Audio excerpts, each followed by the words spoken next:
This is a humidifier plus diffuser 2-in-1.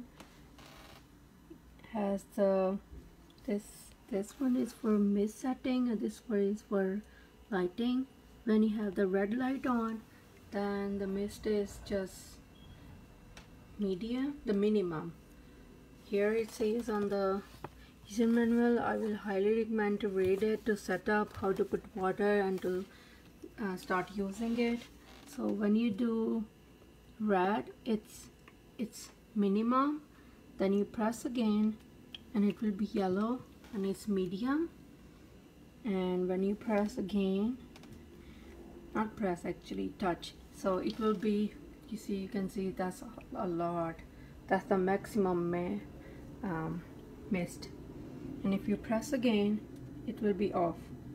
So I will do at minimum, and now let's do for the colors.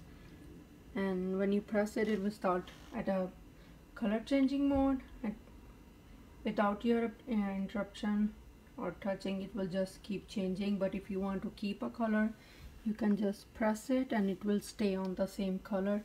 So like you do like manually, and it will stay on one color you like. And I really like this diffuser plus humidifier. I own humidifier and diffuser separately, but this is great, it's 2-in-1, and I would highly recommend it.